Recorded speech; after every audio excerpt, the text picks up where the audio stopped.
You may remember that we asked you to assist us in the Bonzo Angus Prune experiment. We remember that too. All right. We wanted to see how much of the British Isles Angus Prune could cover in 6 days. And so we asked you to keep an eye out for him and report to us. Right. Do you know we received 5,436,322 cards? Is that a fact? No, it's a fib. In fact, Angus Prune was spotted by 130 people. In places as far apart as Flanfair Feckin, Winchester Cathedral, Socky Hall Street, Downing Street, Beirut and Frinton. He was even seen in Bond Street, London, singing, "Diner, diner, show us your leg." Reports are still coming in, so meanwhile...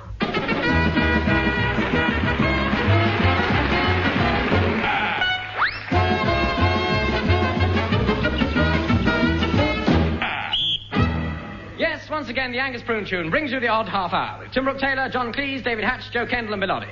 And here, by way of introduction, is a special message from the Minister of Vulture. I'm sorry, I'll read that again.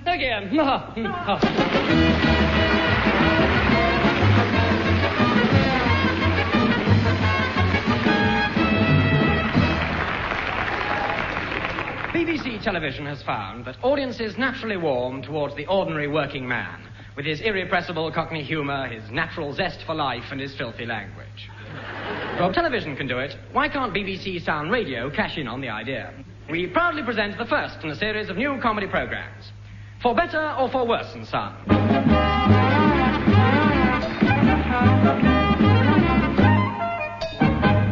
We join the Brackett family as Lydia Brackett, dolly little daughter of cheerful Cockney Alf Brackett, comes downstairs for breakfast. What's your dad? What's your girl, Gordon Bennett? You look a right old ratbag this morning. Shut up, you stupid twit. Morning, Mum. Morning now, shut your cake, go sit down and eat your breakfast. I don't want no breakfast, do I? What do you mean you don't want no breakfast? Gordon Bennett, never mind you don't want no breakfast, you silly moo. Sit down like your ma told you. What's the matter then? You in love or something then, girl? Oh, Gordon Bennett! Shut up, you silly old ferret. Yeah, where's Grandpa this morning? Here he comes now, you stupid old git. What a rotten morning. Shut up, you great bastard, and eat your breakfast. I don't want no breakfast. Gordon Bennett, shut up, Snoot, yeah. What? Gordon Bennett. Shut up, you old gas bag. Oi. What? Shut up, yeah. Lydia girl, why aren't you eating no breakfast? I ain't got no time, that's why. Here, there's someone at your door. Oh, it'll be my new boyfriend. Hello, everybody. Gordon Bennett. Horace Bucket, actually.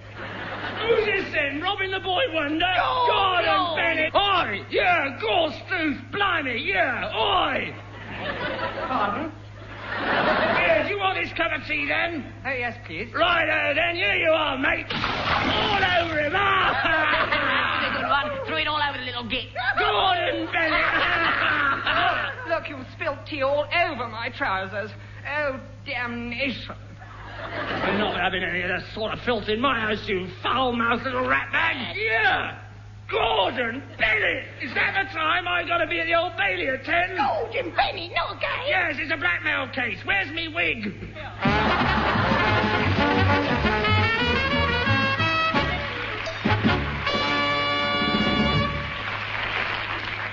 In our experiment, we also asked you to tell us what Angus Prune looked like. Well, according to one listener, he appeared to be a sort of cross between Walter Gabriel and the Marquis de Sade. And someone else measured him and says he was 116 feet, 10 3/4 inches tall. But that was including Nelson's column,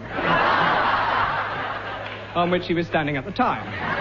We had widely differing reports of what Angus Prune was wearing. He was naked, except for a thin crust of puff pastry round his midriff. An I Love Lady Constance T-shirt. A leopard skin, so that he was easily spotted. And a blue suit with silver buttons and a pointed hat. Hello? Well, as we have mentioned before, this programme has a most inconsiderable following among the intelligentsia. So, when Sir Timothy Trim Candle of Oxford University... Hello. And Professor Edward Ferret-Smith of Cambridge... How do you do?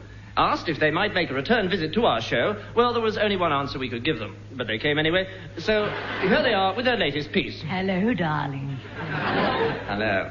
Now, Sir Timothy, what will you be doing for us today? Ah, yes.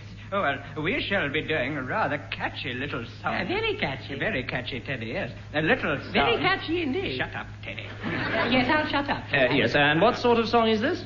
An American blues song which we wrote ourselves. Where are you off to, Teddy? I'm going to accompany you at the piano. But I shan't be at the piano, Teddy. No, you sing at the microphone and I'll accompany you. I see. So who's going to play the piano? I'm going to play the piano. Oh, the piano. Shut up, Teddy. Shut All up. right, well, here we go. A 1, a 2, a 1, 2, 3, 4. Goodness me! I've got the blue. Blues! What? Floral. Oh, yes. From the top of my head to my pigskin shoes. My girlfriend left me, and I feel rather sad. Since she went away, I've been feeling miserable. I'm still not too happy about that rhyme, Teddy. Not one of our best. No, really, no. Anyway, here's the second verse. Good heavens, I've got the blues, sorry. But why should I worry? I've got nothing to lose. Whoa, yes, man. Pardon, Teddy? Whoa, yes, man. I think it's what you're supposed to say every now and then. Is it? Whoa, yes, man.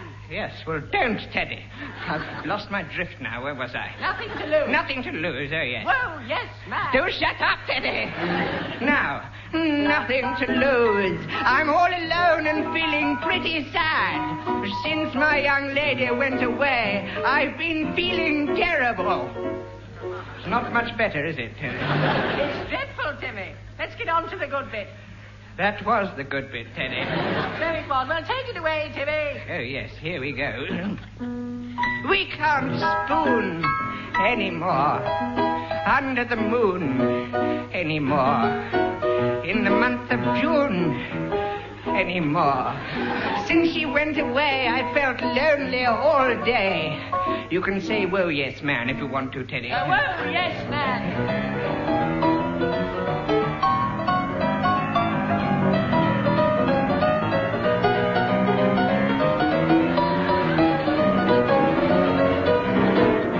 Careful, Teddy, you'll spoil the effect. Last verse. By gum, I've got the blues. It's a thing I can't excuse. I think the piano's a little sharp, Teddy. This is the end of my song, and I feel sad. Since my sweetheart left me, I've been feeling absolutely awful. Whoa, yes, man. Whoa, yes, man. Hot patootie pie. Whoa, oh, yes.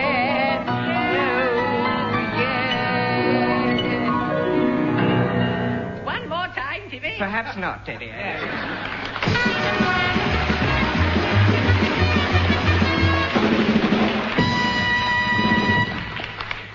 Good evening. Well, tonight we're going to take a look at beekeeping. And to tell us all about it, we have in the studio a man who's been keeping bees for over 40 years, Mr. Reggie Prawnbaum. What first interested you in the bee world, Mr. Prawnbaum? Well, even as a child, I used to... I'm sorry, shouldn't I have said that? No, of course you should. Pay no attention, please. When I say shh, it's just a nervous habit that I picked up. If I want you to keep quiet, I shall say shush. I see. Even when I was a child, I used to wander around. So I used to wander around the fields, watching the bees flying from flower to flower, and taking note of the flowers they visited. Shush. Was that wrong? I'm so sorry. Did I say shush? I meant shh. Do go on. It's very interesting. And I have grown to love the little creatures. Nature really has produced a little masterpiece in the life of the bee. I'm so sorry. I'm afraid that's a reflex action, too. I squawk every time somebody mentions the word life. You see, even when I mention it. I should have warned you. I'm sorry. Please do go on. Very well. As we all know, bees are divided into different categories. The queen bee, for example, and the worker bee, whose life's living expectancy is only 1 year. The worker bees, on the other hand, have a much longer... Shush. Do you want me to stop? Yes, well, you were just about to say life. No, I wasn't. Oh, I'm so sorry. Please continue. The workers have a much longer life. Oh, I'm sorry. I wasn't meaning to say that. It's just you got me rattled. Well, the queen bee stays in the hive and the workers fly around the flower, to flower, collecting the pollen. Well, now, please, continue. Well, the queen bee stays in the hive and the workers fly around the flower to flower, collecting the pollen. Shh. To flower, collecting the pollen. What's happened? Don't worry, please. I'm the producer. I'm afraid the interview has exploded. We should have warned you, but he explained to us that he would explode if anyone said the word pollen. Oh, I see. Yeah, I suppose it was a bit of a risk letting him interview a beekeeper.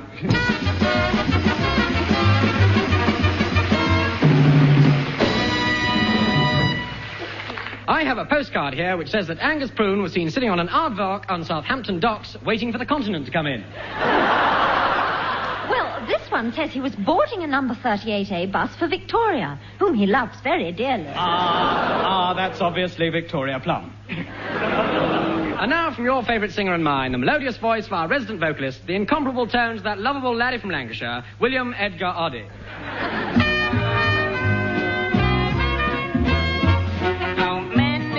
Time I felt lonely. Many's the time I felt sad. But now I have found a companion. Oh, good. The best pal that I've ever had. How wet. Oh, who is it carries the papers? I can't imagine. When I take him for romps in the park. Your grandfather. Who comes when I whistle? Who sits when I say? And who doesn't whimper or bark? Yes, a man's best friend is his duck. His what? Oh, a duck will bring you good luck. Incredible. I don't want a budgie who says naughty words. I don't take to titmice or hummingbirds. And a hen can do nothing but cluck. No, a man's best friend is his duck. What is a duck? A duck is fidelity with feathers, a watchdog with webbed feet. A duck is a friend for life, be he a ruddy great farmyard Aylesbury or a delicate little South American vermiculated teal. A duck is strong, even when wet. And when you come home after a hard day being nibbled by vultures, you know that something will be waiting, something who'll run down the path to meet you, something who cares. You're a duck. And as you settle into your armchair, he'll climb upon your knee, and as he lays his head on your shoulder and lays his egg in your hand, he'll stick his beak in your ear and whisper softly. And you know you love him, because he's your duck. A man's best friend is his duck. Oh, a duck is well known for his pluck. If a burglar breaks in, it will chase him back and scare him away with a spine-chilling quack. 'Cause you can get a very nasty suck if you muck about with a duck. So don't muck about with a duck altogether. Quack, quack, quack, quack, quack, quack, quack, quack. Oh, a man's best friend is his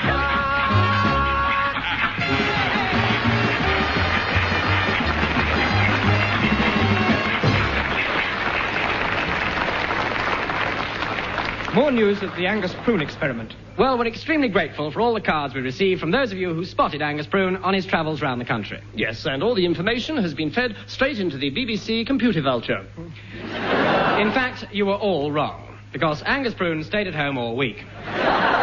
What you obviously saw were some of the 6,000 decoy prunes we sent out. The whole thing was, in fact, a ruse organised by the GPO to make you buy more stamps. They made £3, 5 shillings and 6pence.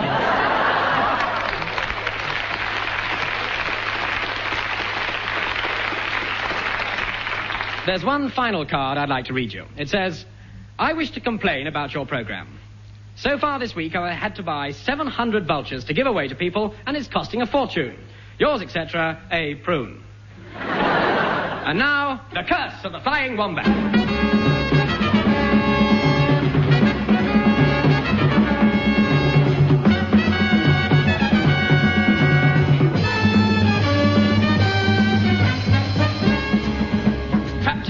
Deep below the palace of the Caliph of Baghdad, Tim Brown Windsor and his friends are being subjected to the dreaded Baghdad water torture. Water torture! I think we've had it.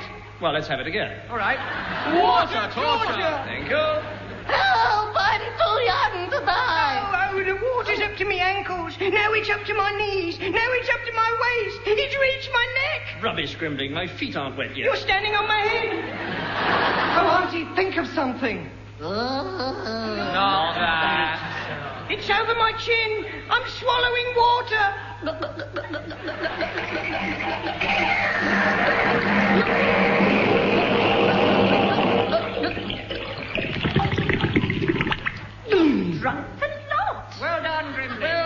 Yes, still just because he's drunk it doesn't mean we can escape. No, one swallow doesn't make a spring. But there must be some way out. Shall I pick the lock? Yes, go on.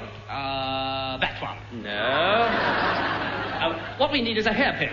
I'm afraid I've lost mine. Or perhaps there's a key under the mat. Well, we can look.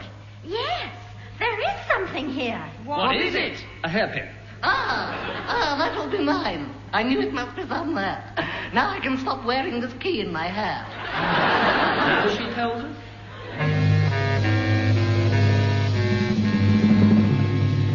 Once outside the dungeon, they make their way upstairs as silently as mice. Hey! What? How are we going to get out? Climb the wall. How? I've got a ladder in my stocking. That's a terrible joke. It's all right. No one can hear us. Hey, what? Look over there. The gate's open. All right, then. Let me go first. Can't you wait till we get outside? We slip past the sentries and out into the silent, sleeping city. Turn off that bloody music! Those Arabs trying to sleep round here. Right. Now we must get organized and get out of here whilst it's still dark. We must find some transport. Aha! What's that strange shape silhouetted over there? It looks like Lady Constance lying on her back, viewed from the end. No, it's a Bactrian camel asleep on its front, viewed from the side. You have 3 seconds to form a mental picture. Right. Just what we need. Grimling, go and pinch that camel. It was Lady Constance lying on her back, viewed from the end. There must be somewhere where we can find some camels. I know. Where? The zoo. The zoo! To the zoo! To the zoo! We're going to the zoo. Are you the zookeeper? Yes, what do you want? I've been sent for the camels. I don't suppose they want you. No, we want to buy some. Oh, well, that'll cost you 3 and 6 on the never never. You never pay us and we never give them to you. All right, we take them. Good. How many humps? 2 and no milk. No. No, how many humps? I mean, how many people is it for? 9. Well, you can have 3 Bactrians, 2 Arabians, and a dromedary, or 3 dromedaries, 2 Arabians, and 2 Bactrians, or 4.5 Bactrians. At this point, we would like to point out to listeners that in order to appreciate this sequence, they should remember that an Arabian camel has 2 humps, a Bactrian camel has 1 hump, and a dromedary is the same as an Arabian and has 1. No, a Bactrian has 2 humps, an Arabian has 1, and a dromedary also has 2. No, 1. No, a dromedary has 1. A Bactrian? Or you could have a horse. Or just thump it in the belly a bit, and that'll push a lump out on the top. No. We just take the camels.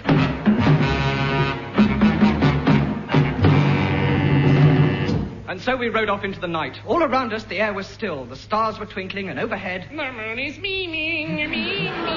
A few hours later, dawn arrived. Hi, everybody. Captain Cleese halted our party. Right, that's enough. Now, let's see. We must have come quite some way. Has anyone got a map? I have. All right, Miss Rabbit Vacuum, let's have a look at yours. Yes. Now, let's have a look at your map. Now, according to this, we're 3 miles south of Blackpool. Does anyone have a map of Arabia? I've got one here. Thank you.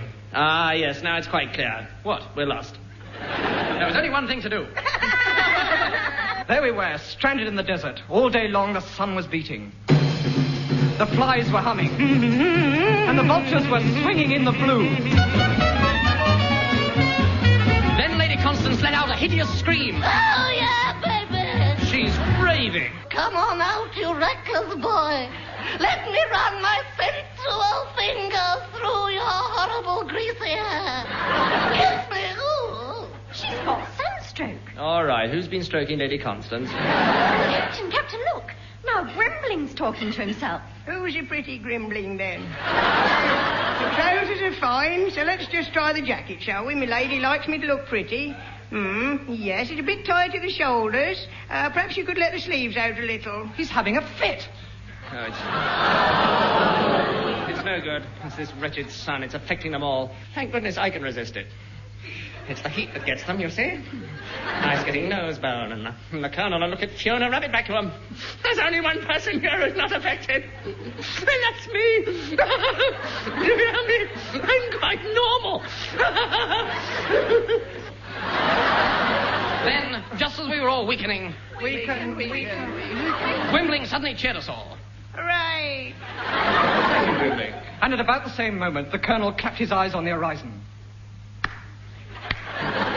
Well done, eyes. Look, everyone, a caravan. And another. What a sight! A caravan sight. And so that evening we relaxed in the luxury of the Sahara holiday camp. It was a chance for all of us to find ourselves again. Lady Confirm! Ah, there I am. Grimbling, fetch me some coconut milk. Certainly, ma'am. Grimbling, what are you doing to that nut? Milking it, ma'am. But where is my nephew and that Miss Rabbit Vacuum? They're spooning by the swimming pool. It's no good. We'll never fill it with a spoon. Get up there, come here. No, don't disturb them, ma'am. Can't you see he's lovesick? I love you.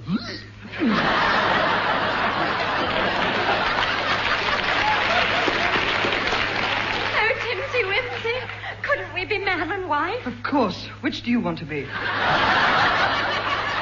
Tim, you're so funny. Oh, I'm glad you think so. Oh, name the day, Fiona. Very well.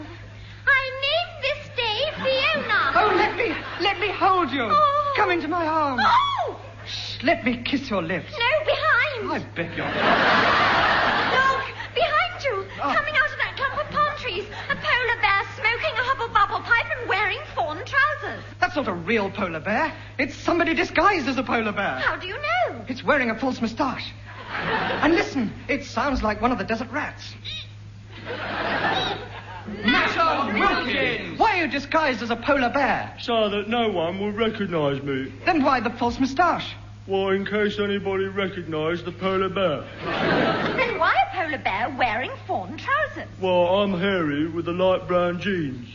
But be that as it might, I've been following you through the sewers. What's yours? A pint of butter, please. Everybody get under that coconut tree. Those nuts are loaded. I'll count up to 50, and if you don't hand over the green eye, I'll shake them down on you like so many booms.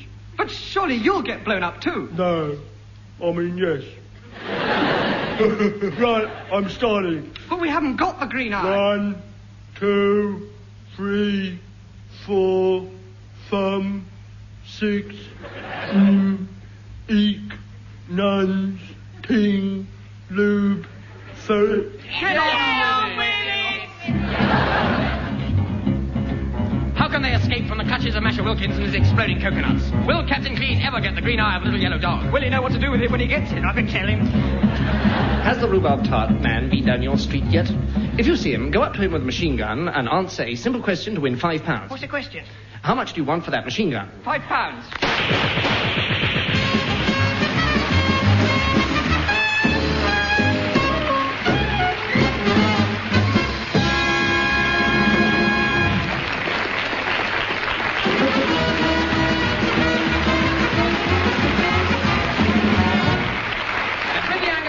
We stopped the mighty roar of I'm Sorry I'll Read That Again, which was written this week by Tim Brooke Taylor, John Cleese, Graham Garden and Bill Oddie. Bill Oddie wrote the songs, and the voices you heard belonged to Tim Brooke Taylor, John Cleese, David Hatch, Joe Kendall and Bill Oddie. The music was played by Dave Lee, and the whole show was produced by Humphrey Barclay, who is now appearing with Queenie Harbridge in songs the Rugger Club dare not sing. So that's it until the same time again next week, when once again John Otto Cleese will sing for you... It's I'm Sorry I'll Read That Again. My name is Angus Brown, and I always think that you were sorry I'll read that